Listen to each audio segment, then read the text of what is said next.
A Dança da Morte. Stephen King. Capítulo 16.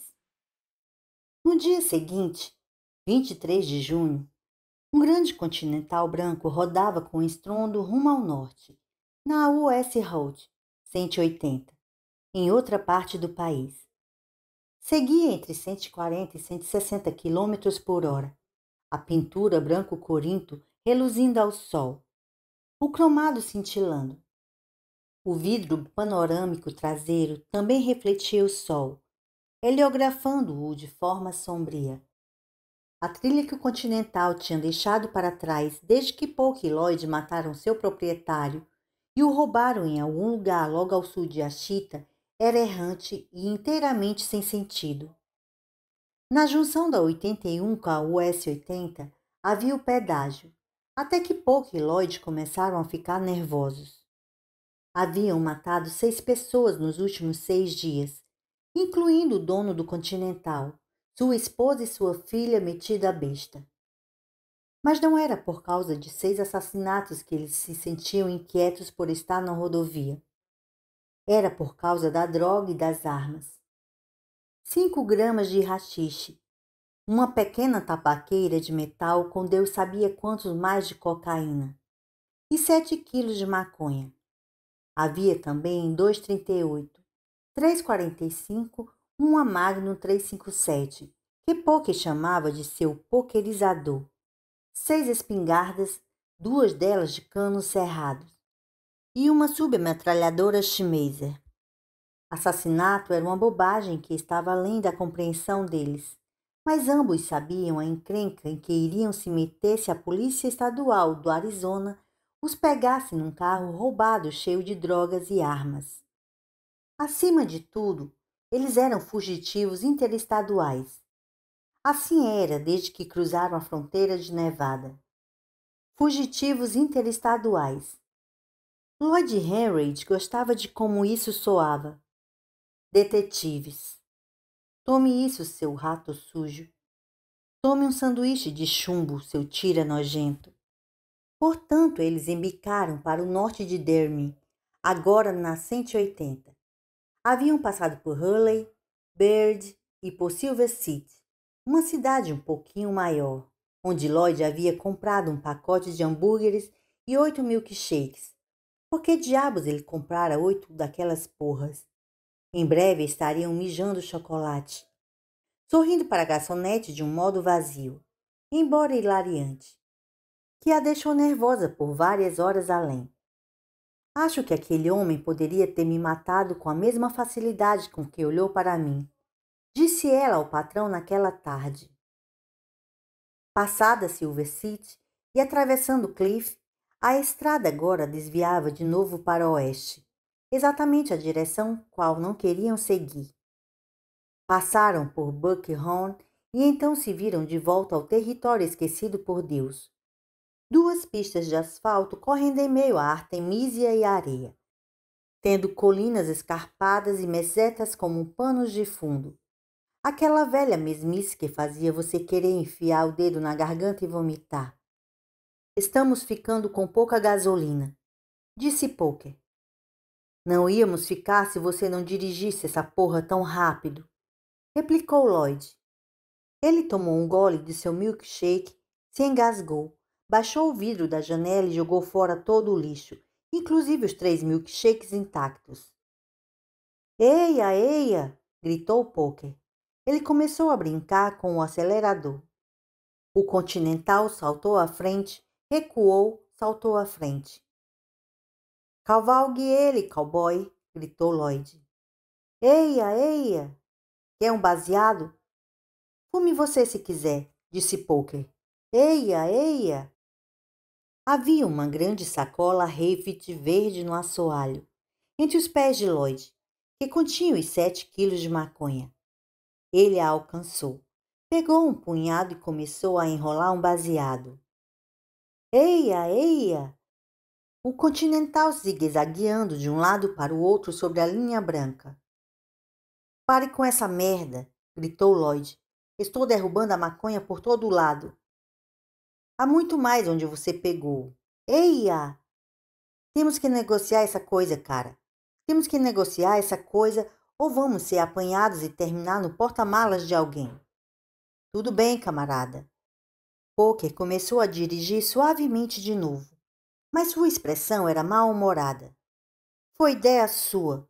Uma merda de ideia sua. Você achou que era uma boa ideia. É, mas não sabia que a gente ia acabar dirigindo por toda essa merda de Arizona. Como é que a gente vai chegar a Nova York desse jeito? Estamos despistando a perseguição, cara, disse Lloyd. Na sua imaginação, ele via portas de garagem da polícia se abrindo e radiopatrulhas da década de 1940 fazendo uma busca noturna. Holofotes iluminando muros de tijolos.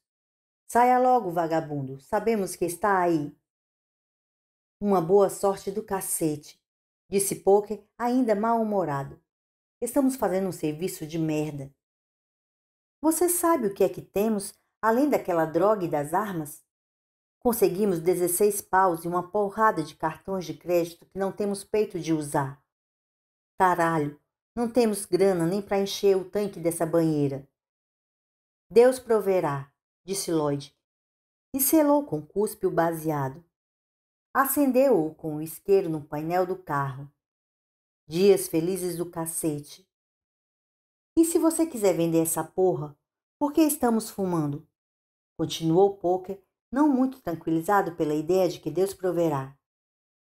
Vamos vender só por um pouco menos. Vamos lá, Poker.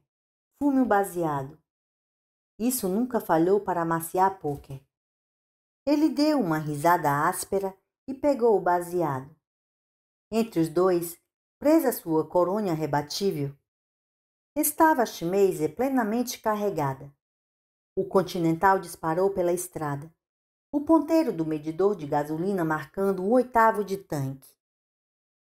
Poke e Lloyd haviam se conhecido um ano antes no presídio de segurança mínima de Brownsville, uma prisão agrícola em Nevada. Brownsville era formada por 360 hectares de terra de fazenda irrigada e um complexo prisional de prédios metálicos pré-fabricados, cerca de 90 quilômetros ao norte de Tenopa e 120 quilômetros ao nordeste de Gabs. Era um lugar perfeito para uma jornada curta de trabalho. Embora o presídio Brownsville fosse supostamente uma fazenda, não crescia muita coisa por lá. Cenouras e alfaces recebiam uma amostra daquele sol fulgurante, exultavam fracamente e morriam. Legumes e ervas daninhas cresciam, e os políticos acreditavam com fervor na ideia de que algum dia aquele solo daria soja. Porém, a coisa mais delicada que podia ser dita a respeito do propósito ostensivo de Brownsville era que o deserto estava levando um tempo impiedosamente longo para florescer. O diretor da prisão, que preferia ser chamado de chefe, orgulhava-se de ser um linha dura e só contratava homens que ele considerasse da mesma espécie. E como ele gostava de dizer aos novatos, Brownsville era considerada de segurança mínima, principalmente porque, quando acontecia uma fuga, era como dizia o ditado: não tem onde correr, não tem para onde se esconder. Alguns até que tentavam, mas a maioria era trazida de volta em 2 ou 3 dias, com queimaduras de sol, cegueira diurna e ansiosos em vender ao patrão suas almas murchas feito uva passa por um gole d'água. Alguns gargalhavam como loucos, e um jovem que esteve fora por 3 dias alegou ter visto um enorme castelo a alguns quilômetros ao sul de Gabes, um castelo cercado por um fosso. O fosso, disse, era guardado por seres sobrenaturais montando grandes cavalos negros. Alguns meses depois, quando um pastor do Colorado fez uma apresentação em Brownsville, este mesmo jovem aceitou Jesus numa boa. Andrew Polk Freeman, preso por agressão simples, foi solto em abril de 1989. Ele havia ocupado um catre próximo ao de Lloyd Henry e dissera-lhe que se Lloyd estivesse interessado numa parada grande, ele estava sabendo de uma interessante em Las Vegas. Lloyd topou. Lloyd foi solto em 1º de junho. Seu crime, cometido em Reno, Tinha sido tentativa de estupro. A mulher, uma dançarina de boate a caminho de casa, e havia jogado gás lacrimogêneo nos olhos de Lloyd. Ele teve sorte de pegar somente 2 a 4 anos, adicionados à prisão preventiva e redução da pena por bom comportamento. Brownsville era tremendamente dura para alguém querer ter mau comportamento. Ele pegou um ônibus para Las Vegas e Polk foi encontrá-lo no terminal. A parada é a seguinte, disse-lhe Polk. Ele conhecia este cara, sócio de longa data. O descreveria melhor. Que era conhecido em certos círculos como George o Magnífico. Ele fazia algumas tarefas para um grupo composto principalmente de italianos da Sicília. George era apenas um colaborador temporário. O que ele fazia, em geral, era levar e trazer coisas para o grupo. Às vezes ele levava coisas de Vegas para Los Angeles. Outras vezes fazia o percurso inverso. Droga de segunda, principalmente, de cortesia para clientes de primeira. Armas às vezes. As armas eram sempre levadas, nunca trazidas.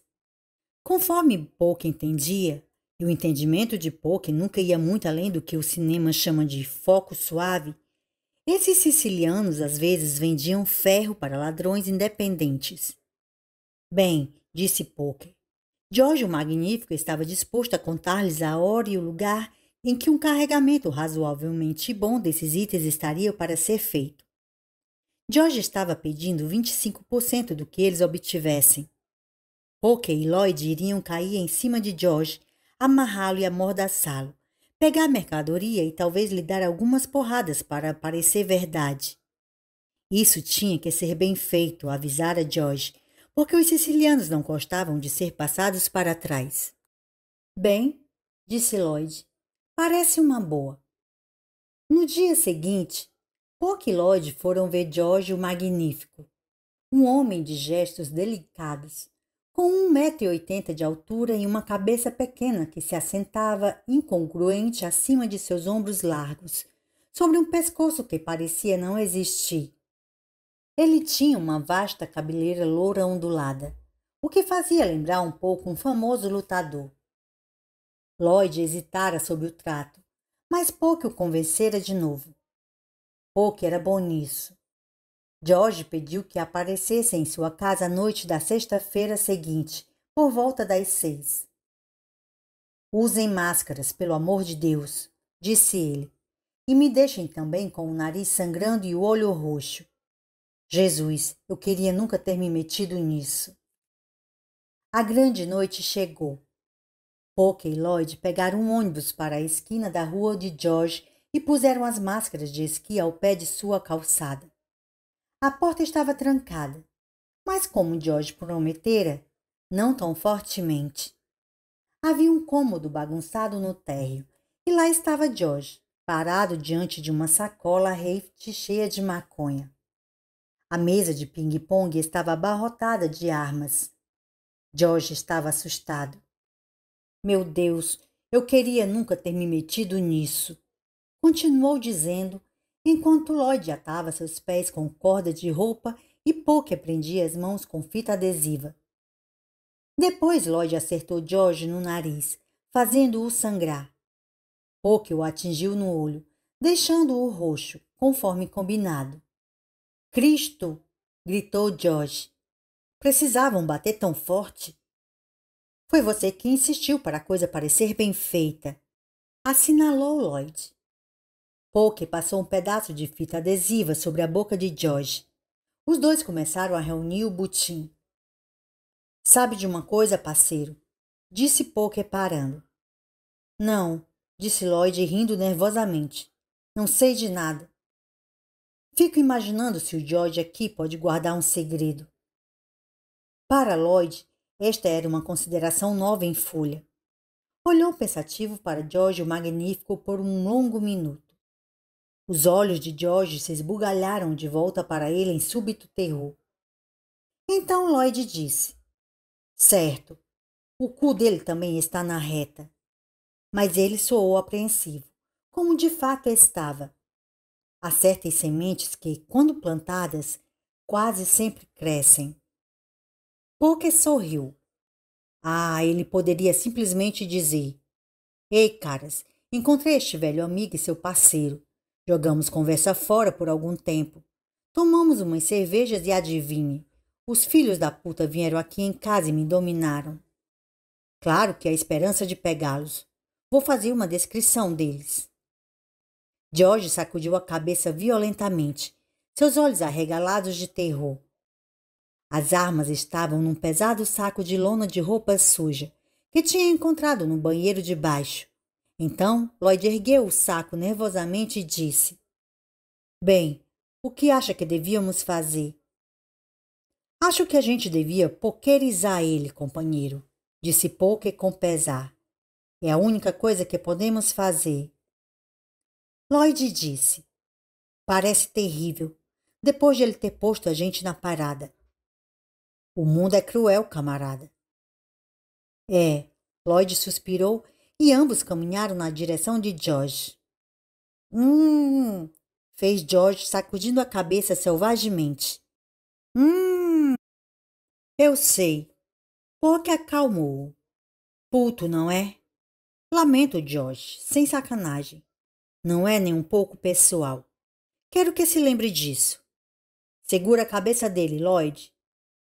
Isso era mais fácil de ser dito do que de ser feito. George, o magnífico, chicoteava com a cabeça selvagemente de um lado para o outro. Estava sentado no canto de seu quarto bagunçado. As paredes eram de blocos de concreto e ele continuava a bater a cabeça contra elas. Nem mesmo parecia sentir. Segura ele, disse Poke serenamente, e rasgou outro pedaço de fita do rolo. Lloyd, por fim, o agarrou pelos cabelos e conseguiu mantê-lo imóvel por tempo suficiente para Poker colocar a segunda tira de fita adesiva cuidadosamente sobre o nariz de George, vedando assim todos seus dutos de ar. George ficou simplesmente louco.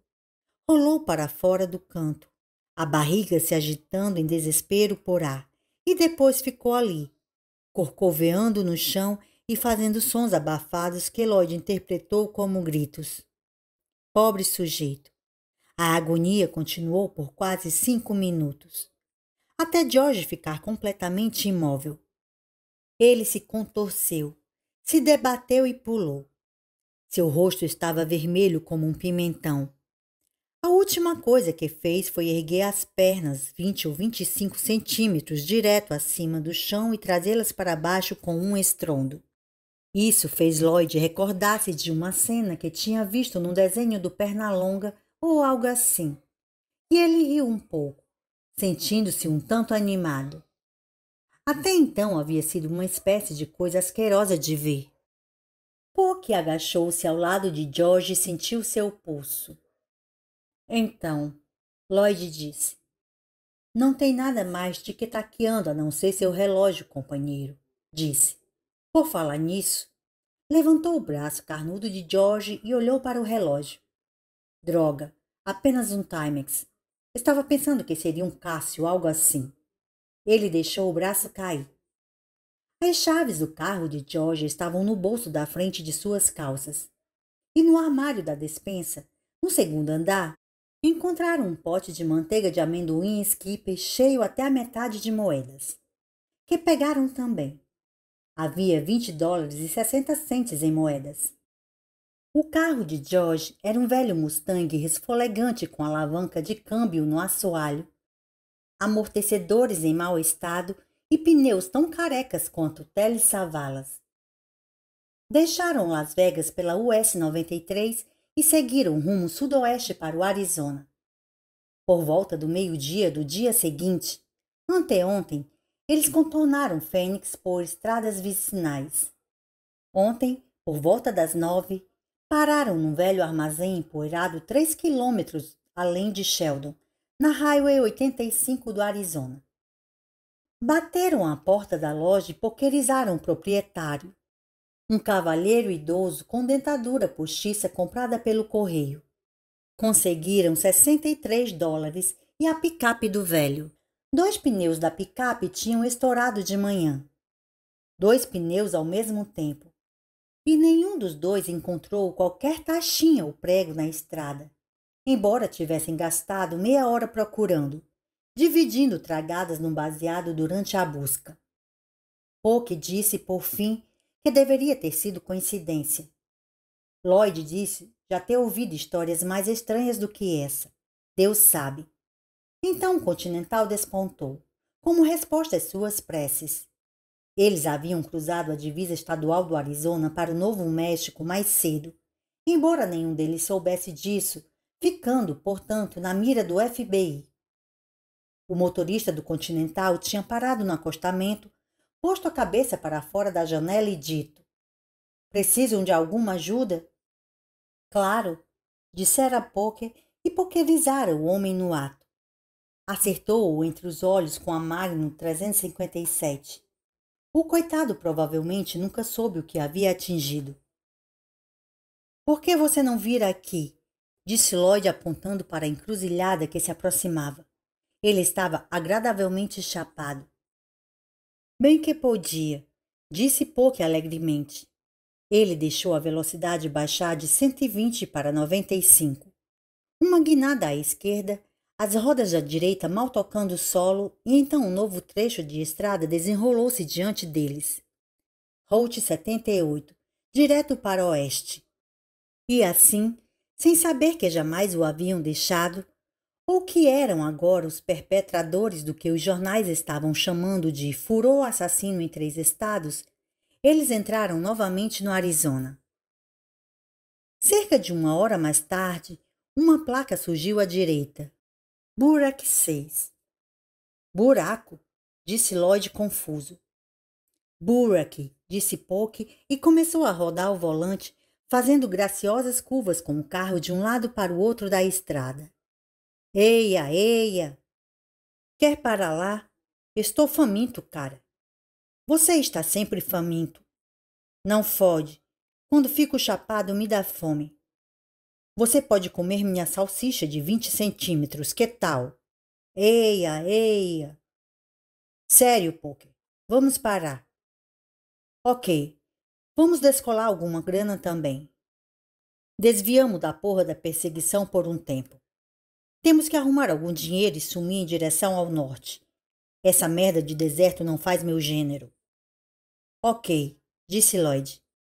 Ele não sabia se era a maconha fazendo efeito ou o quê, mas repentinamente sentiu-se paranoico como o diabo, mais até do que quando estivera no posto de pedágio.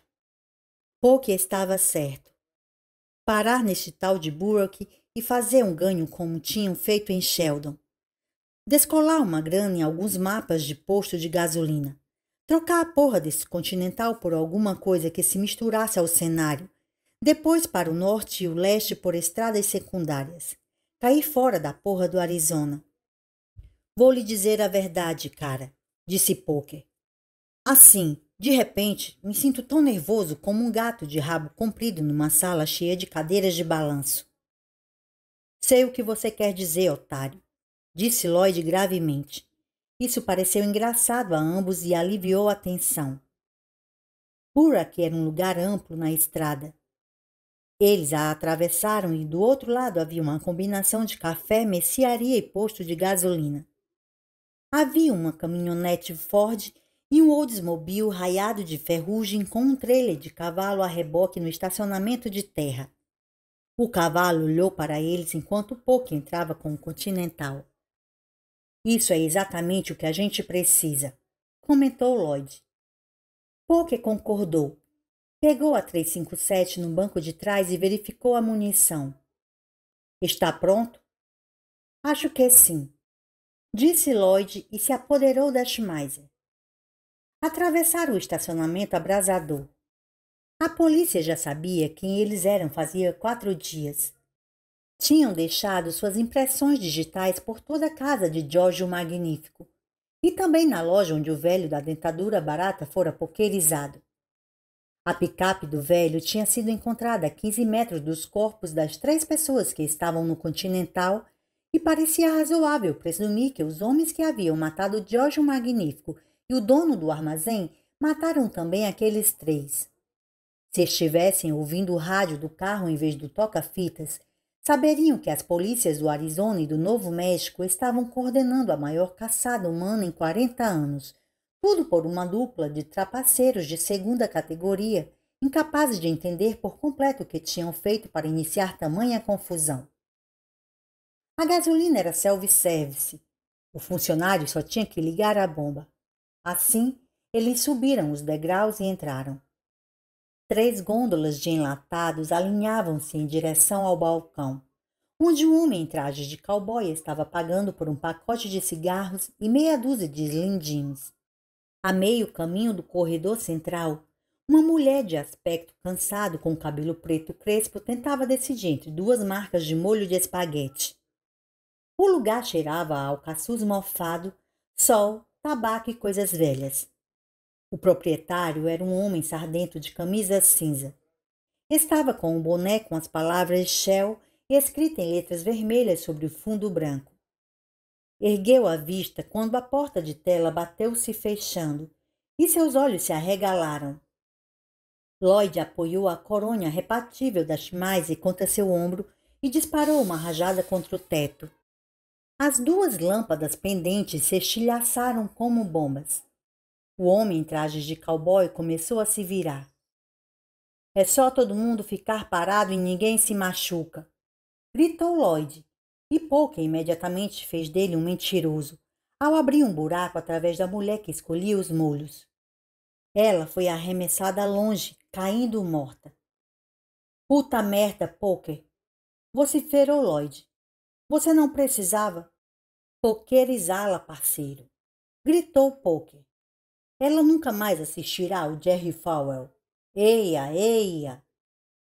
O homem em trajes de cowboy continuava se virando. Estava segurando seus cigarros na mão esquerda. A luz áspera que caía através da janela e da porta de tela desenhavam estrelas brilhantes sobre as lentes escuras de seus óculos de sol. Havia um revólver 45 enfiado no seu cinto, e ele sem pressa o sacava enquanto Lloyd e Poker olhavam para a mulher morta. Mirou, disparou, e o lado esquerdo da face de Poker desapareceu subitamente num jorro de sangue, tecidos e dentes. Me acertou! Gritou Poker, deixando a 357 cair, oscilando para trás. Suas mãos derrubaram sacos de batatas fritas, tacos e x-dudes no piso de tábuas lascado. Me acertou, Lloyd! Cuidado! Me acertou! Me acertou! Poker bateu na porta de tela e a escancarou. Depois caiu pesadamente na varanda, afrouxando uma das dobradiças da porta velha. Lloyd, desnorteado, disparava mais por reflexo do que para se defender.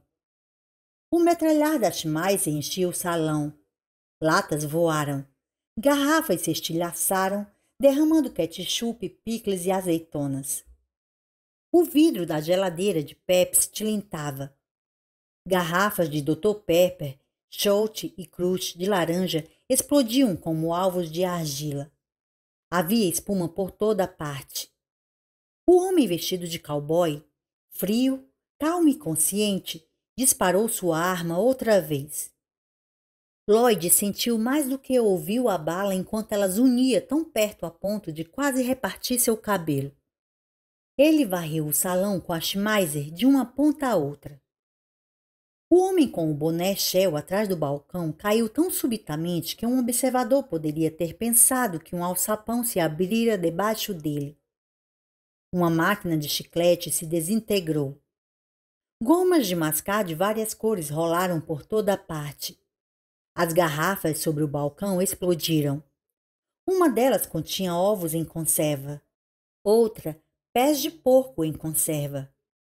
O salão imediatamente se encheu com um acre odor de vinagre. A Schmeisser fez 3 buracos de bala na camisa caque do cowboy e suas vísceras saíram pelas costas para se espalharem sobre Spuds Mackenzie. O cowboy caiu, ainda segurando o 45 numa das mãos e seu pacote de cigarro na outra. Lloyd, borrado de medo, continuou a disparar. A submetralhadora estava ficando quente em suas mãos. Uma caixa cheia de garrafas retornáveis de soda tilintou e caiu. Uma garota de calendário usando um shortinho ganhou um buraco de bala em uma de suas encantadoras coxas cor de pêssego. Um mostruário de livros baratos desabou. Então acabou a munição da Schmeiser. E o silêncio súbito foi ensurdecedor. O odor de pólvora era pesado e espesso. Puta merda, disse Lloyd. Ele olhou cauteloso para o cowboy. Não parecia que ia causar problemas no futuro próximo ou distante. Me acertou, berrou Polk e cambaleou de volta para dentro. Empurrou a porta de tela para fora do seu caminho com tanta força que a outra dobradiça arrebentou e a porta foi bater na varanda. Me acertou, Lloyd. Cuidado! Eu peguei ele, Polk. Tranquilizou Lloyd, mas Polk pareceu não ouvir. Estava péssimo.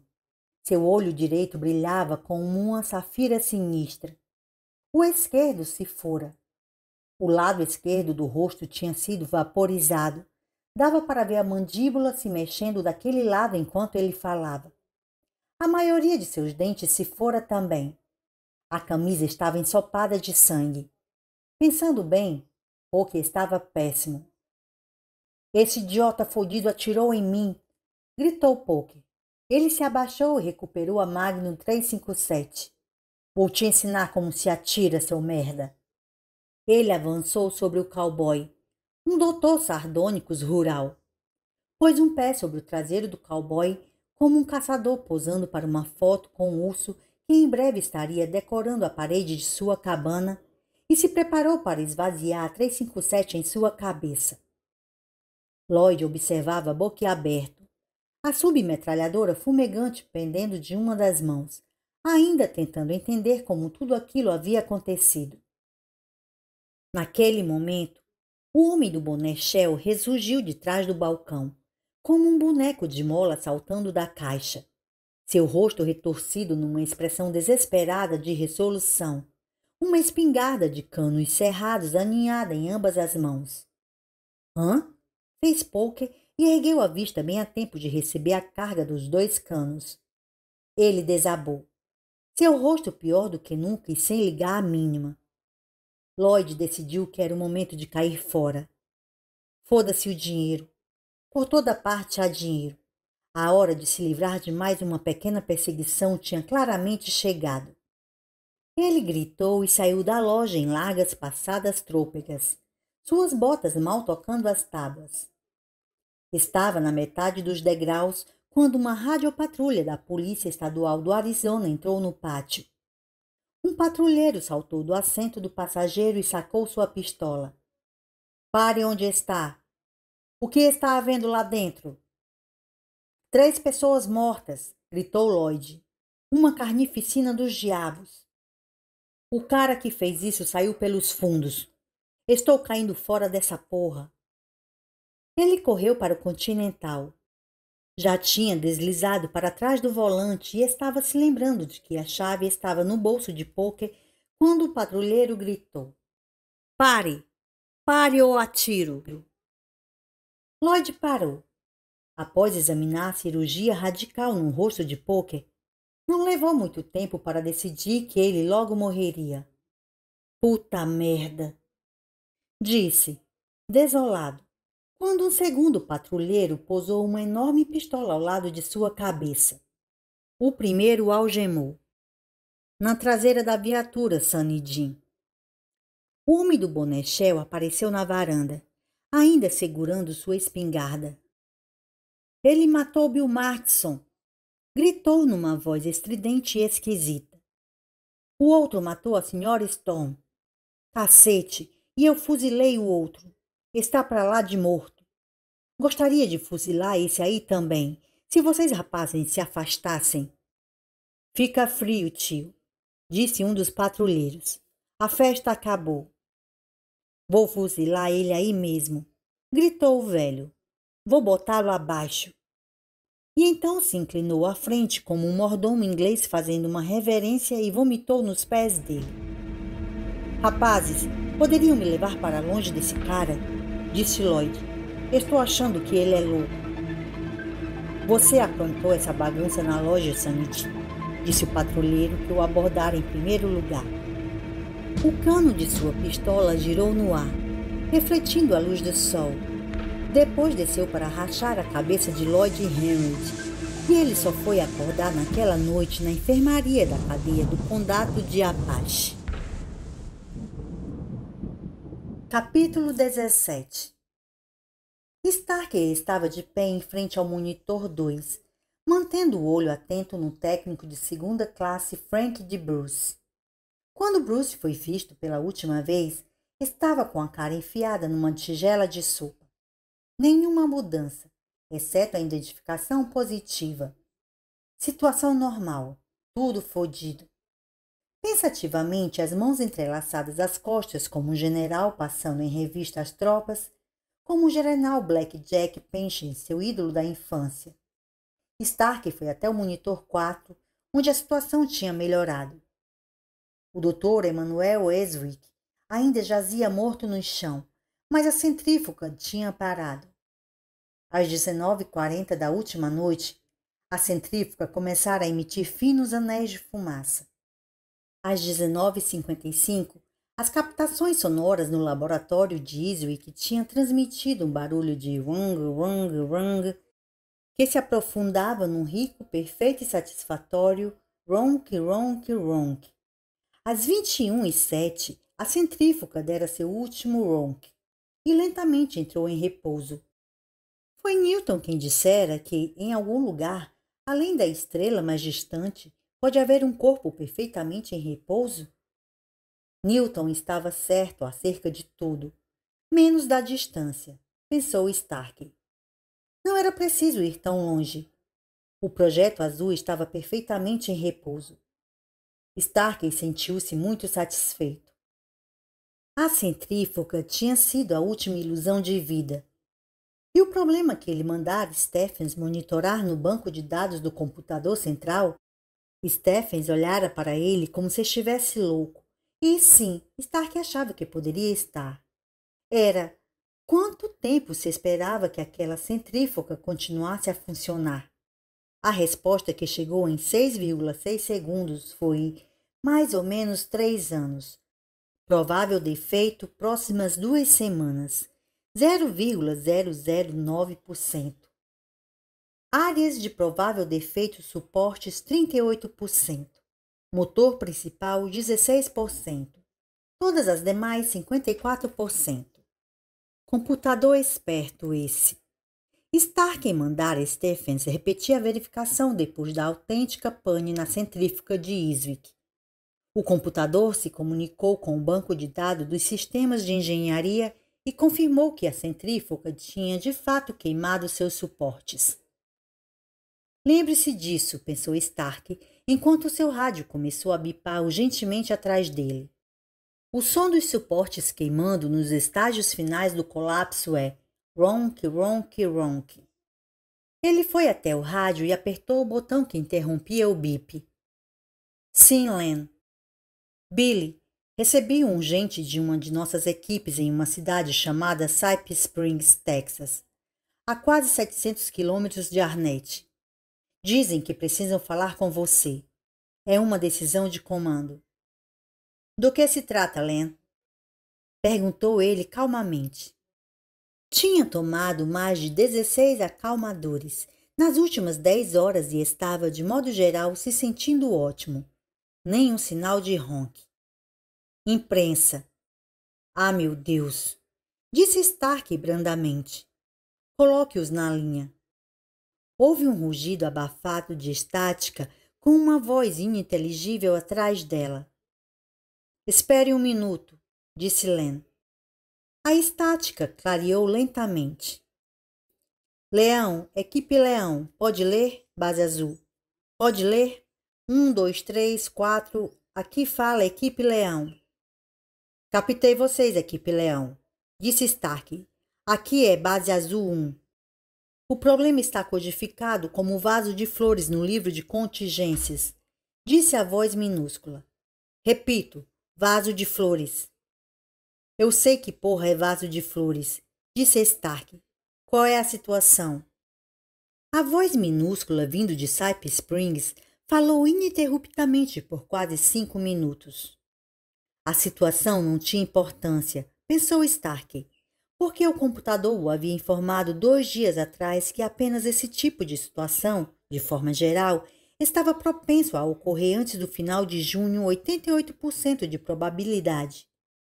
Os detalhes não importavam. Se tivesse 2 pernas e passador de cinto, era um par de calças, qualquer fosse a cor. Um médico em Cypress Springs tivera alguns bons palpites e 2 repórteres de um jornal de Houston ligaram o que estava acontecendo naquela cidade com o que já havia acontecido em Arnett, Verona, Commerce City e a cidade chamada Polliston, Kansas. Aquelas eram as cidades onde o problema se agravara tão rápido que o exército tinha sido enviado para colocá-las em quarentena. O computador tinha uma lista de mais de 25 cidades em 10 estados onde vestígios do azul começavam a se mostrar. A situação em Cypress Springs não era importante, porque não era a única. Eles haviam tido a chance de uma ocorrência singular em Arnett e a desperdiçaram. O importante era que a situação ia finalmente ser impressa sobre algo além do fino papel amarelo militar. Ia, de qualquer modo, a não ser que Stark tomasse providências. Ele não havia decidido se as tomava ou não. Mas quando a voz minúscula parou de falar, Stark percebeu que tinha tomado uma decisão afinal. Talvez já a tivesse tomado 20 anos atrás. E resumia-se ao que era importante. E o que importava não era o fato da doença.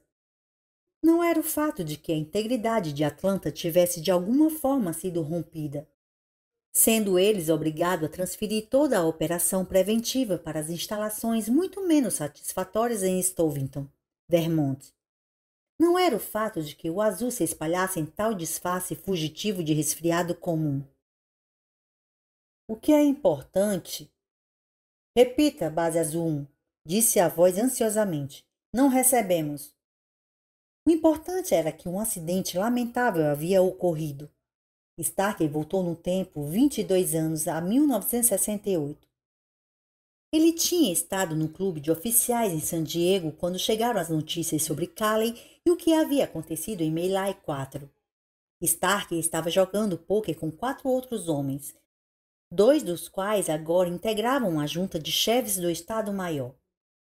O jogo de pôquer tinha sido esquecido, totalmente esquecido, numa discussão sobre que consequências teriam para os militares, não para um único ramo, mas para as forças armadas no todo.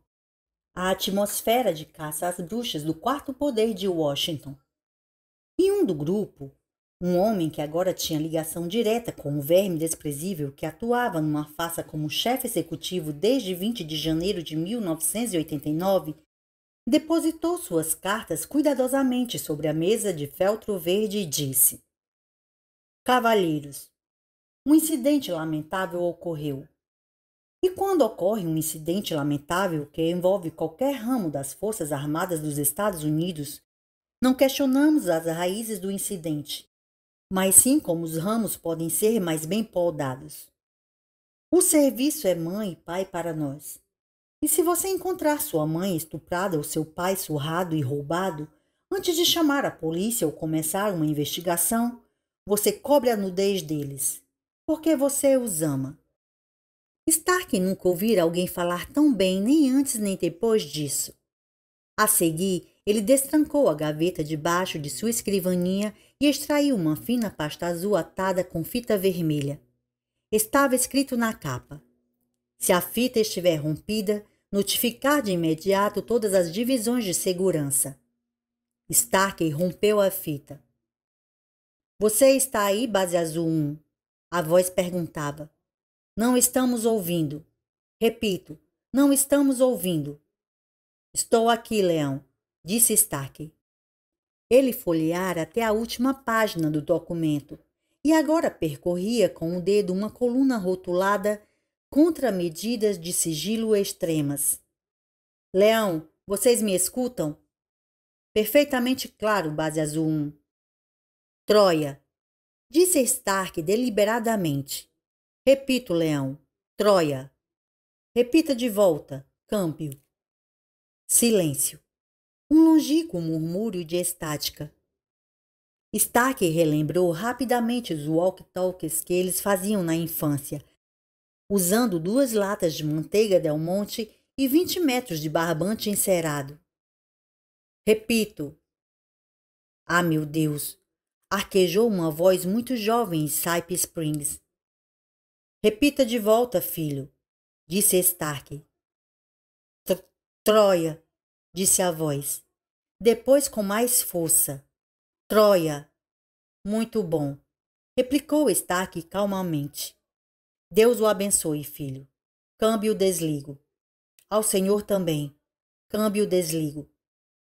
Um estalido, seguido de forte estática, seguida por outro estalido.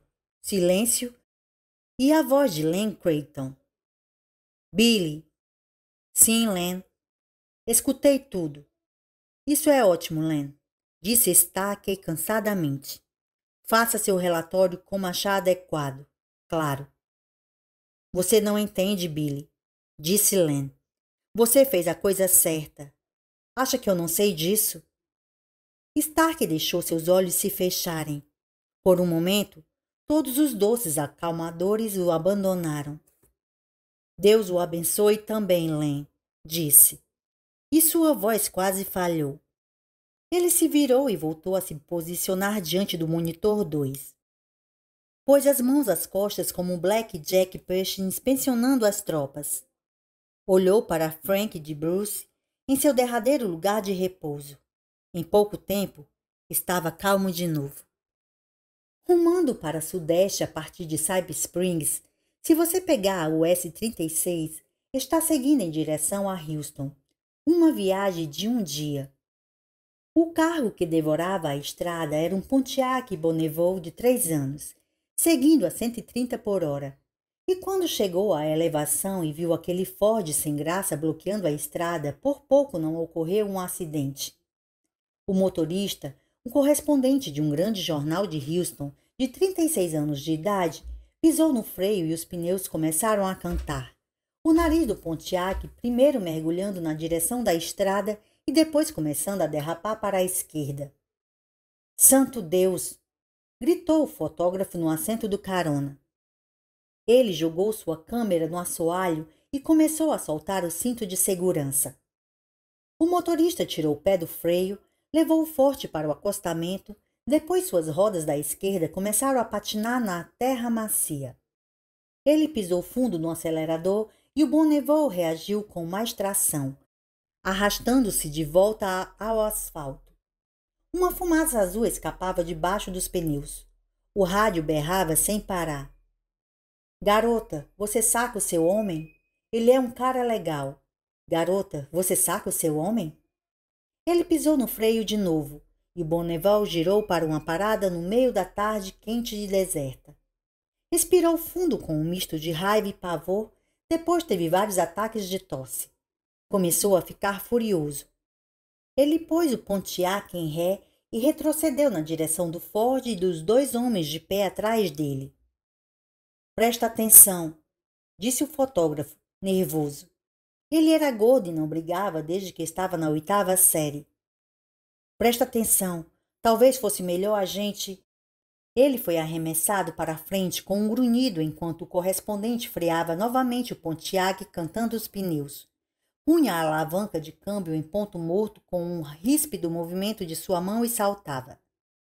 Começou a caminhar em direção aos 2 homens jovens atrás do Ford, seus punhos cerrados.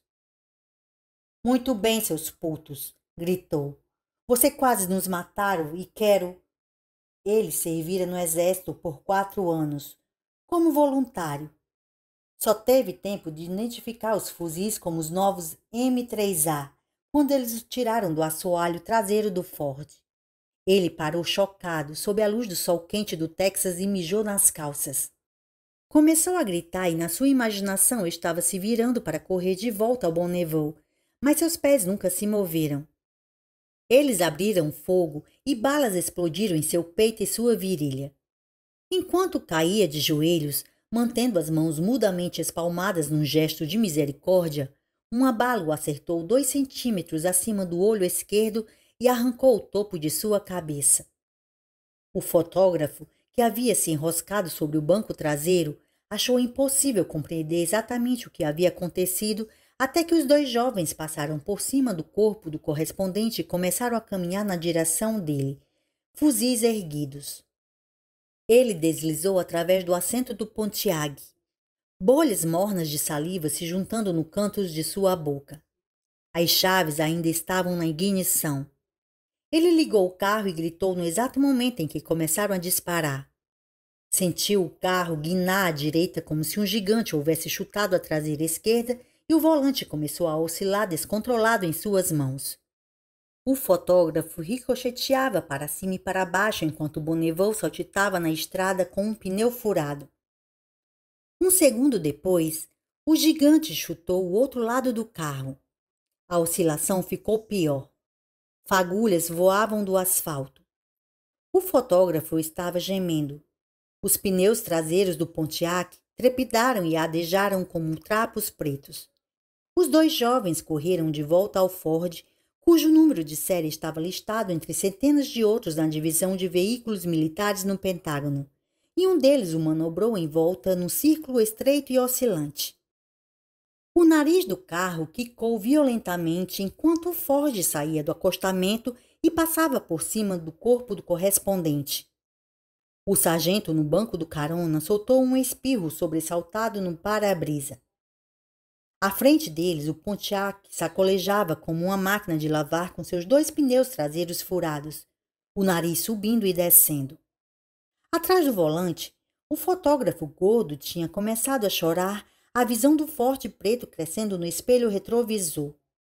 Pressionava o acelerador até o fundo, mas o Pontiac não fazia mais do que 60 e ia de um lado para o outro na estrada. No rádio, Larry Underwood cedeu a vez a Madonna, que afirmava ser uma Material Girl. O Ford emparelhou com Bonneval e por um segundo de esperança cristalina, o fotógrafo pensou que ele ia continuar direto em frente, para simplesmente desaparecer no horizonte desolado e deixá-lo em paz. Então o Ford recuou e o nariz do Pontiac, rodopiando selvagemente, bateu no seu paralama. Houve um grito de metal repuxado. A cabeça do fotógrafo voou contra o volante e o sangue esguichou de seu nariz. Projetando-se aterrorizado, com olhares de estalar pescoço por cima do ombro, ele deslizou sobre o assento morno de plástico como se houvesse graxa e saiu pelo lado do carona. Ele correu pelo acostamento. Havia uma cerca de arame farpado e ele pulou por cima, voando como um pequeno dirigível e pensou: vou conseguir. Posso correr para sempre. Ele caiu do outro lado com sua perna presa nas farpas. Gritando para o céu, ainda tentava soltar suas calças e empalideceu quando os 2 jovens desceram pelo acostamento com as armas nas mãos. Por quê? Tentou perguntar a eles, mas tudo o que conseguiu foi soltar um baixo e desamparado gemido, e a seguir seus miolos saíram pela nuca. Naquele dia não houve nenhum relato publicado de doença ou qualquer outro distúrbio em Cypress Springs, Texas.